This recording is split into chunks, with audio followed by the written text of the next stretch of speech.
Hi అండి, ఎలా ఉన్నారు? నేను చాలా బాగున్నానండి. ఈరోజు మీ అందరికీ మంచి కూర ఒకటి తయారు చేసి చూపిస్తానండి. అది మనకి ఎప్పుడైనా ఇంట్లో కూర లేదు అనుకున్నప్పుడు మన ఇంట్లో ఉండే వస్తువులతోటి ఎలా చేసుకోవాలన్నది చూపిస్తాను. అదేనండి శనగపప్పు కొబ్బరి కూర. దానికి కావాల్సిన పదార్థాలు ఏంటో చూద్దాం రెండు వీడియోలో. ఇదిగోండి, శనగపప్పు మనకి ఉడకటానికి టైం పడుతుందని చెప్పి కొద్దిగా ముందుగా నానబెట్టాను. కొబ్బరి కూర కొన్నాను, పచ్చిమిరపకాయలు, ఉప్పు, పసుపు, కారం, కరివేపాకు. పోపుకి ఏం కావాలో తర్వాత చూపిస్తాను. ఇది ఎలా చెయ్యాలి ఏంటి అన్నది చూపిస్తాను రెండు వీడియోలో కలిపి. ఇదిగోండి, ఇప్పుడు ముందుగా స్టవ్ వెలిగించుకుని నానబెట్టుకున్నాం కదండి శనగపప్పు. అంటే ఉడకటానికి టైం పడుతుంది కాబట్టి నానబెట్టేస్తున్నాం అనుకోండి, 2 పొంగులు చేయొచ్చు అనమాట. ఇది దీంట్లోనూ కొద్దిగా వాటర్ పోసుకుని మూత పెట్టేసుకోవాలి. ఈ కూర చాలా కమ్మగా ఉంటుందండి. పిల్లలు కూడా చాలా ఇష్టంగా ఉత్తిదే కూడా తినేయటానికి ఇష్టపడతారు. ఇది ఉడికిన తర్వాత ఏం చేయాలన్నది మీకు చూపిస్తాను. ఇదిగోండి, పప్పు ఉడికిపోయింది.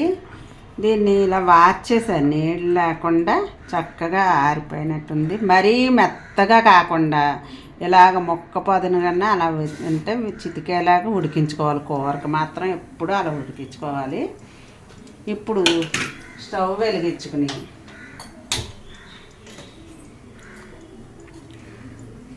నూనె వేసుకుని పోపు అది ఏం వేసుకోవాలో తీసుకుందాం.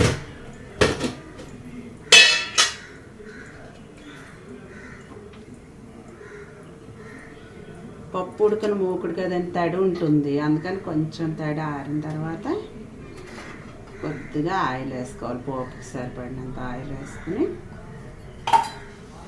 ఎండుమిరపకాయలు,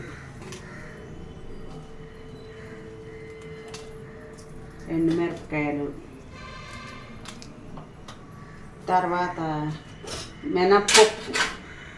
మనం మినప్పప్పు కొంచెం ఎక్కువగానే వేసుకోవాలి. శనగపప్పు వేసుకోవాల్సిన అవసరం లేదు, మినప్పప్పు కొద్దిగా వేసుకోవాలి.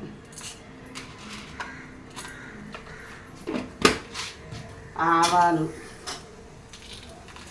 దీనికి కూర అంతా టేస్ట్ రావటానికి జీలకర్ర ఎక్కువగా వేసుకోవాలండి. జీలకర్ర వేసుకుని కొంచెం ఇంగువ వేసుకుని మరీ మాడిపోకుండా దోరగా చక్కగా పోపు వేయించుకోవాలి. ఎందుకంటే శనగపప్పు వేసుకున్న కూర కాబట్టి శనగపప్పు వేసుకోకూడదు ఇందులో. ఈ పోపు దోరగా వేయించుకుని ఎప్పుడన్నా సరే మనకి ఈ కూర ఇంట్లో లేదు, వర్షాకాలం బయటకి వెళ్ళి తెచ్చుకునే ఇది లేదు అనుకున్నప్పుడు ఒక్క కొబ్బరి చెక్క ఉంటే చాలండి. శనగపప్పు వేసుకుని ఇంట్లో అందరికీ సరిపడినంత కూర చేసేసుకోవచ్చు. పూర్వం జాయింట్ ఫ్యామిలీలో అప్పుడు ఎక్కువ ముద్ద కూరలు ఇలా కలగలుపు కూరలు చేసుకునేవారండి. అప్పుడు కూరలు దొరకటం కూడా కష్టంగానే ఉండేది. ఇంట్లో పండించుకుంటే పండినట్టు ఉండేది. లేదు అంటే అలాగా ఇంట్లోనే అన్నీ తెచ్చుకుని కలగలుపు కూరలు అన్నీ చేసుకునేవారు. ఇది వేగిన తర్వాత మళ్ళీ మీకు చూపిస్తాను ఏం చేయాలన్నది. పోపు ఎప్పుడు ఈ కలర్లో వేగాలి. ఇప్పుడు పోపు వేగటంలోనే కూర రుచి ఉంటుంది. ఇప్పుడు పచ్చిమిరపకాయలు వేసేసుకోవాలి. దీంట్లో పచ్చిమిరపకాయలు వేసుకుని కరివేపాకు చూసారా ఎంత లేతగా ఉందో. కరివేపాకు కూడా మనకి ఎక్కువ వేసుకుంటే మాత్రం టేస్ట్గా ఉంటుంది. కరివేపాకు, జీలకర్ర దాంతో టేస్ట్ వస్తుందండి ఈ కూర. ఇప్పుడు ఇందులో మనం కొబ్బరి వేసిన తర్వాత వెంటనే పప్పు వేసేయకూడదు. మనం కొబ్బరి వేసిన తర్వాత చక్కగా ఇది కొంచెం ఆవిరి తడిపోయేంత వరకు ఇలాగ వేయించుకోవాలి కొబ్బరిని. కొబ్బరి వేయించుకున్న తర్వాత అప్పుడు దీంట్లోనే కొంచెం ఉప్పు, సరిపడినంత ఉప్పు వేసుకుని, పసుపు వేసుకుని, కారం కలర్ గురించి వేసుకుంటున్నాం. ఎందుకంటే పచ్చిమిరపకాయలు ఉంటాయి, దీంట్లో ఎండుమిరపకాయలు ఉంటాయి.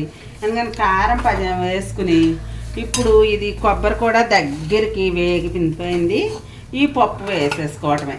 చూసారా ఎంత ఈజీగా కూర తయారు చేసేసుకున్నాము.